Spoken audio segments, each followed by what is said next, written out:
नमस्कार। हमारे YouTube channel famous stories of the world में आपका स्वागत है। आशा है हमारे वीडियो आपको पसंद आ रहे हैं। आपका साथ यूं ही बनाए रखें। आज देखिए, मैं थोड़ा अलग विषय से हटकर आपके लिए टॉपिक लेकर आया हूं, जो देश की वर्तमान ऐतिहासिक विवादित स्थिति से जुड़ा हुआ है। हमारे देश की शिक्षा की शीर्ष संस्था NCERT के द्वारा सिलेबस में जो कमी की गई है, उस कमी के उपरांत मुगल काल को लेकर जो विवाद आ रहा है, उस विवाद को समीक्षात्मक रूप से मैं आपके समक्ष लेकर आया हूं, जो हमारा अलग ही टॉपिक हो गया। आशा है आपको पसंद आएगा। देखिए, ये मुगल काल सिलेबस से कम करना, हटाना, इसका क्या प्रभाव होगा और खासकर भारत की संस्कृति पर और राजस्थान के इतिहास पर इसका क्या प्रभाव होगा, इसके बारे में हम चर्चा करेंगे। देखिए, NCERT के द्वारा जो 2023 सिलेबस में कुछ कमी की गई है, वो रेशनलाइजेशन किया गया है। रेशनलाइजेशन का मतलब है कि जो पॉइंट या जो टॉपिक्स पहले पढ़ाए जा चुके हैं, उनका बाद में रिपीटिशन न हो। इसी तथ्य को ध्यान में रखते हुए, जैसे 12वीं की क्लास से मुगल इतिहास को हटाया गया है, तो वो एक विवाद बन गया है। लेकिन ये टॉपिक कुछ छोटी किताबों में या नीचे की कक्षाओं में आ चुके हैं, लेकिन फिर भी एक विवाद है, वो खड़ा हो रहा है। और NCERT को सिलेबस में कमी करना भी जरूरी था, क्योंकि जो न्यू एजुकेशन पॉलिसी 2020 या यूं कहे 2020 है, उसमें ये बात कही गई है कि स्टूडेंट्स पर कंटेंट का लोड ज्यादा न हो और नए स्टूडेंट हैं वो क्रिएटिव माइंड हो, यानी उसमें क्रिएटिविटी की अधिकता हो। तो इन्हीं कुछ तथ्यों को ध्यान में रखते हुए यह कुछ संशोधन हुआ है। लेकिन वो संशोधन मुगलों को लेकर हुआ तो वो एक कंट्रोवर्सी बन गया है। हालांकि यदि मुगलों के इतिहास को निकाल दें तो भारत के लगभग 200 सालों के इतिहास का हमें जानकारी का पूरा अभाव सा रहेगा, पूरी जानकारी नहीं मिल पाएगी, क्योंकि इसी पीरियड की एक महान जो स्ट्रक्चर है हमारे सामने, वो है ताजमहल। तो बिना मुगलों के उस ताजमहल को हम कैसे जान पाएंगे? ठीक है, तो ये एक कंट्रोवर्सी सी है। लेकिन हम केवल ताजमहल की बात करें, ऐसा नहीं है। ऐसी बहुत सी अन्य स्थापत्य इमारतें हैं जो इस देश को या हमारे राष्ट्र को मुगलों की देन है। लेकिन केवल उन स्थापत्य को देखें, वो एक अलग बात है। लेकिन यदि हम उन मुगलों को हटाएं तो हम उन भारत के वीर शासकों के बारे में, साहसी वीर पुरुषों के बारे में अधूरे ज्ञान के रह जाएंगे, जिन्होंने मुगलों से लोहा लिया। क्योंकि हम जब राजपूताने की बात करते हैं, तब भी राजपूताने में एक से बढ़कर एक वीर योद्धा हुए हैं, जिन्होंने मुगलों के सामने घुटने नहीं टेके और मुगलों से लगातार संघर्ष किया। यदि हम मुगलों को इस सिलेबस से हटाते हैं तो हम उन वीर गाथाओं को भी एक प्रकार से कम ही करेंगे। हालांकि देखिए, अपन ये कहें कि मुगल हिंदुस्तानी नहीं थे, ये कहना भी गलत हो सकता है, क्योंकि भारतीय संस्कृति है, उसकी एक विशेषता रही है आत्मसातीकरण। यानी भारतीय संस्कृति ने अपने आप में लोगों को समाहित किया है, या यूं कहीं बाहर से आने वाली जातियों को समाहित किया है। और मुगल जब आए, बेशक विदेशी रहे हैं, लेकिन जब वो इस देश में आए, धीरे धीरे यहाँ के होकर रह गए। यहाँ की सभ्यता संस्कृति के अंदर उन्होंने अपने आप को ढाल लिया और उन्होंने यहाँ का जो रुपया था या पैसा था, वो कहीं बाहर नहीं भेजा। और यहाँ की जो स्कल्पचर है, जो स्थापत्य हैं, उसको निर्माण के अंदर भी उन्होंने वो पैसा लगाया। यही नहीं, अनेक मुगल शासक ऐसे भी हैं जिनके शादी ब्याह है या विवाह हिंदुस्तानी महिलाओं से हुए, और कई मुगल शासक ऐसे हुए जिनकी माताएं भारत की महिलाएं थीं, और इन्होंने अपने आप को भारतीय रूप में ही ढाल लिया था। तो ये एक विवाद करें कि हम विदेशी सत्ता को हटा दिया है, तो ये एक विवाद वाली बात है। ऐसा नहीं है कि हम उनको विदेशी माने, क्योंकि उन्होंने अपने आप को भारतीय सभ्यता संस्कृति के अंदर ढाल दिया। बाबर की बात करें, अगर बाबर गायब होता है तो राणा सांगा जैसे वीर पुरुष की बात देखिए क्या होगी। अकबर है उसको मिटाते हैं तो महाराणा प्रताप के उस संघर्ष का क्या होगा, उसकी वीर गाथा किसके साथ सुनाई जाएगी। और तो और जब 1857 की क्रांति होती है तब इस देश की जनता अपने शासक के रूप में अंतिम मुगल शासक बहादुर शाह जफर को ही अपने नेतृत्व के लिए चयन करती है। और उसी बहादुर शाह जफर है उसके नेतृत्व में 1857 की क्रांति, यूं कहें देश का पहला स्वतंत्रता संग्राम लड़ा जाता है। और उसी बहादुर शाह जफर को कैद करके रंगून भेज दिया जाता है और वहीं उनकी मृत्यु होती है। आज तक उनकी कब्र वहीं है। और तो उस बहादुर शाह जफर है उसके बेटों को अंग्रेजों ने उनके सामने ही यातना देकर मार डाला था। तो ये सब चीजें हमें ये दर्शाती हैं कि मुगलों का भारत के साथ एक अटूट सा रिश्ता बना है। इसी संबंधों पर हम किस शासक के बारे में, किस शक्ति को भूल रहे हैं, या कौन सी शक्ति है जिसने अपने आप को मुगलों के सामने दर्शाया, ऐसी बातों को लेकर हम समीक्षात्मक रूप से मुगलों की चर्चा करेंगे और खास तौर से भारतीय उन महान शासकों की या वीर शासकों की गाथा की चर्चा करेंगे जिन्होंने मुगलों से लोहा लिया। तो इसी कड़ी में सबसे पहले मुगल शासक को हम याद करें तो वो है बाबर। बाबर जिसका समय 1526 से 1530 ईस्वी तक रहा है। भारत में मुगल सत्ता का संस्थापक था बाबर, जिसे भारत के अंदर कोई राजा के रूप में ज्यादा कार्यकाल करने का मौका नहीं मिला, क्योंकि इसका जो जीवन है वो यहाँ केवल संघर्षों में उलझकर रह गया। पानीपत का युद्ध, खानवा का युद्ध, घाघरा का युद्ध, ये कुछ बाबर के प्रमुख युद्ध हैं। यानी पानीपत, खानवा, चंदेरी, घाघरा, इन युद्धों में उलझकर बाबर रह गया। अब बाबर की हम बात करें तो बाबर के साथ राणा सांगा का नाम ना आए ये हो नहीं सकता। राणा सांगा राजपूतानी का वीर साहसी पुरुष जिसने बाबर के साथ 17 मार्च 1527 को खानवा के मैदान में संघर्ष किया। इस संघर्ष के द्वारा राणा सांगा ने बाबर को यह एहसास दिला दिया कि राजपूतानी की धरती वीरों से, योद्धाओं से कम नहीं है।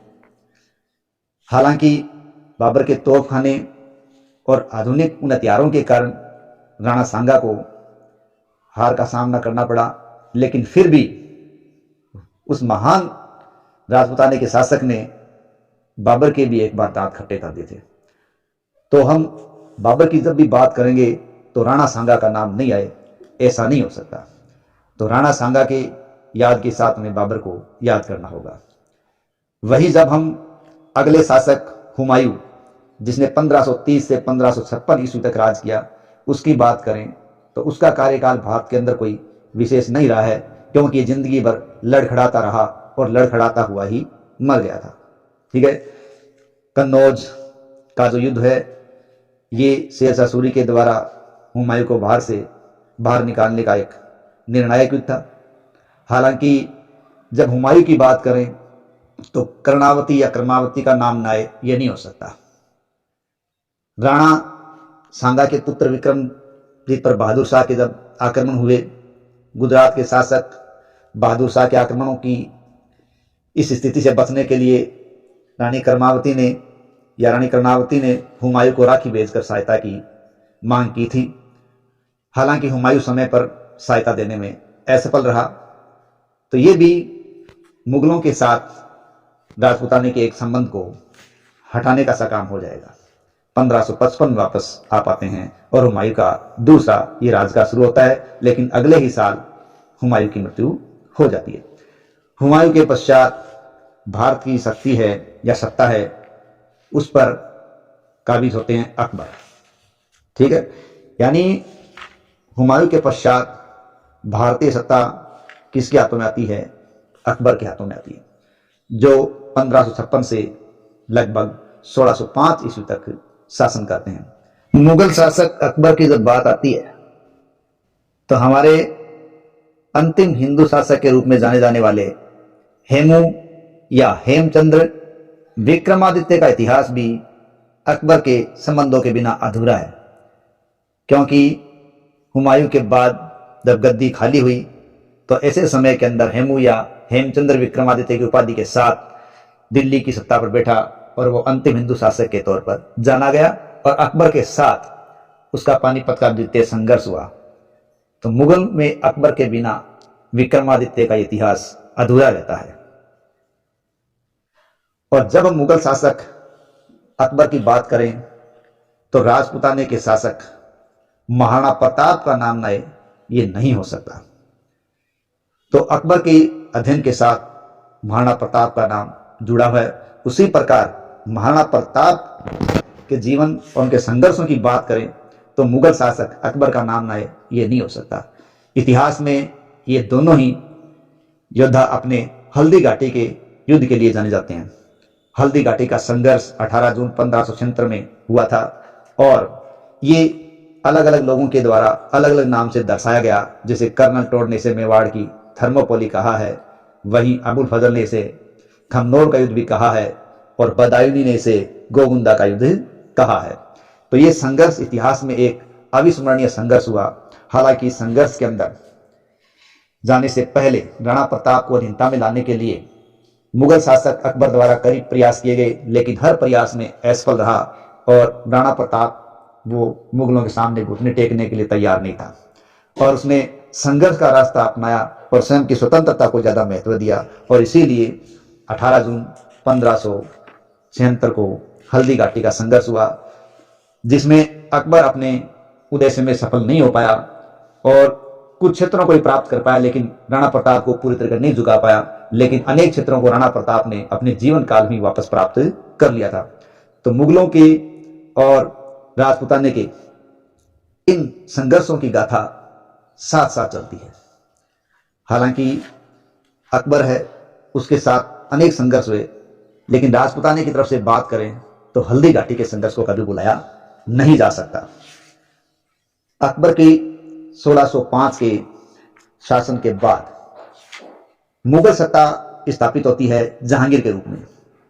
अकबर का पुत्र जहांगीर 1605 में शासक बनता है, जो 1627 तक शासन करता है। और जहांगीर का यह शासनकाल अपने पिता अकबर की तरह ही एक धार्मिक सहिष्णुता की नीति पे शुरू हुआ था। अगर हम जहांगीर की बात करें तो जहांगीर का विवाह है वो राजा भगवान दास की पुत्री मानबाई से हुआ था। इस प्रकार जहांगीर है, उसका विवाह भारतीय महिला से, और उसके पिता जो अकबर थे उन्होंने भी हरकूबाई से विवाह किया था, जिसे कहीं कहीं जोधाबाई कहा गया है। अकबर ने उसे बाद में मरियम उस्मानी का टाइटल दिया और अकबर है उससे इसी महिला से जहांगीर का जन्म हुआ था। तो इस प्रकार जहांगीर है वो एक हिंदू माता की या भारतीय महिला की संतान था। तो जहांगीर का इतिहास इस प्रकार राजपूताने के जुड़ाव के बिना अधूरा ही है। कुल मिला के अगर हम मुगलों की बात करें तो कदम कदम पर मुगलों का राजपूताने से जुड़ाव रहा है। इसी प्रकार जब जहांगीर है उसने अपने शासनकाल के अंदर अनेक ऐसे कार्य किए जो पहली बार थे।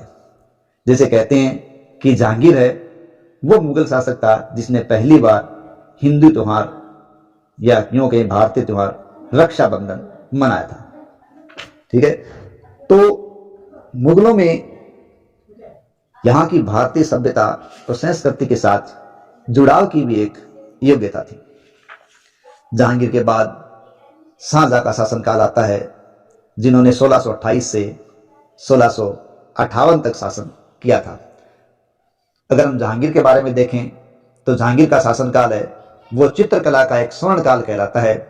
और वहीं शाहजहां की बात करें तो शाहजहां का शासनकाल वास्तुकला के विकास की दृष्टि से स्वर्ण काल कहलाता है। और यहाँ अनेक इमारतों को स्थापित किया गया और आज उनमें से एक इमारत जो ताजमहल है वह 7 वंडर में शामिल है और पूरे विश्व की जनता उसको देखने के लिए आज भी आ रही है। इसी के साथ साथ दिल्ली की जामा मस्जिद, दिल्ली का लाल किला, ये भी उसके द्वारा छोड़ी गई एक बड़ी सांस्कृतिक विरासत है जो भारत की एक बड़ी विरासत है। जहां तक शाहजहां की बात है, शाहजहां स्वयं एक राजपूत माता की संतान था। शाहजहां है उसने जजिया कर या तीर्थ कर दोबारा नहीं लगाए थे। जरोखा दर्शन, तुलादान आदि का उसने पालन भी किया था। और कहते हैं कि उसने गौ हत्या पर भी पाबंदी लगाई थी। शाहजहां के बाद औरंगजेब, जिसने 1658 से 1707 तक शासन किया था, मेवाड़ के महाराणा राज सिंह के इतिहास की बात करें तो औरंगजेब के साथ संघर्षों में वो अग्रणी था। और जब मुगलों के साथ संबंधों की बात करें तो राणा राज सिंह और औरंगजेब का जो संघर्ष है, विवाद है, वो सर्वविदित है। तो इस प्रकार मेवाड़ के महाराणा राज सिंह का इतिहास भी औरंगजेब के बिना अधूरा सा प्रतीत होता है, जिसने राज सिंह ने राज प्रतिष्ठा जैसी सौगात इस विश्व को दी है। औरंगजेब के शासनकाल काल को एक भारतीय इतिहास में कट्टर मुस्लिम के शासन के रूप में देखा जाता है, जिसने अपने पिता के साथ भी बुरा व्यवहार किया था। लेकिन वहीं जब हम उसके मनसबदारों की बात करें तो ये एक बड़ी विचित्र बात है कि सबसे ज्यादा जो गैर मुस्लिम या यूं कहे हिंदू जो मनसबदार थे, उनकी सबसे ज्यादा संख्या औरंगजेब के काल में ही थी। औरंगजेब के काल में हालांकि जाटों ने, सतनामियों ने, सिखों ने, राजपूतों ने, बुंदेला विद्रोह, अफगान विद्रोह, कई विद्रोह हुए थे, ठीक है। और इसी समय जो प्रमुख विद्रोह था, उस विद्रोह में जसवंत सिंह मारवाड़ का नाम विशेष रूप से आता है, क्योंकि इसी के एक प्रतिनिधि के रूप में या उसके परिवार के रक्षक के रूप में दुर्गादास राठौड़ ने औरंगजेब का भरपूर मुकाबला किया था। और दुर्गादास को राठौड़ों का यूलुसीस भी कहा गया है। तो इस प्रकार यदि हम जब वीर दुर्गादास की बात करें या औरंगजेब की बात करें तो दोनों का साथ साथ होना लाजमी है। यानी बिना मारवाड़ में दुर्गादास के औरंगजेब की बात नहीं हो सकती, तो वहीं औरंगजेब के बिना दुर्गादास की बात भी एक विसंगति प्रतीत होती है। क्योंकि दुर्गादास, जिसने अपने मालिक के परिवार के लिए या यूं कहें अजीत सिंह को मारवाड़ शासक बनाने के लिए अपने आप को न्यौछावर कर दिया, और अंत में उसे मिला क्या, उसे अपने जन्मभूमि की 2 गज जमीन भी नसीब नहीं थी, लेकिन उसने अपना कर्तव्य निभाया और अजीत सिंह को शासक बनाने के लिए निरंतर औरंगजेब के साथ संघर्ष किया था। इसी प्रकार मराठों का जो लगातार संघर्ष है वो औरंगजेब के साथ रहा है। तो इस प्रकार औरंगजेब बेशक एक कट्टर मुस्लिम शासक के रूप में इतिहास में दर्ज किया गया है, लेकिन कई शासकों की, कई सत्ताओं की जो जानकारियां हैं वो हमें औरंगजेब के साथ देखनी पड़ती हैं। औरंगजेब के बाद के शासकों के अंदर देखें तो उत्तर मुगल कालीन शासक जो कहलाते हैं, उनमें कहते हैं कोई ऐसा मुगल शासक नहीं हुआ जो पहले के शासकों की भांति योग्य हो। लेकिन फिर भी जब हम अंतिम मुगल शासक के रूप में देखें तो नाम आता है बहादुर शाह जफर का। बहादुर शाह जफर वो मुगल शासक जिसने 1857 की क्रांति का नेतृत्व किया, क्योंकि भारत की जनता के लिए अभी भी मुगल शासक है वो भारत के राजा थे। और 1857 की क्रांति के अंदर बहादुर शाह ने भी अपने आप को कुर्बान कर दिया।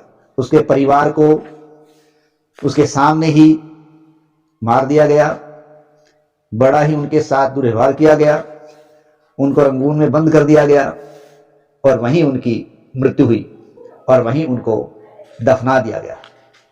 तो इस प्रकार मुगलों का भारत के साथ एक अटूट संबंध रहा है।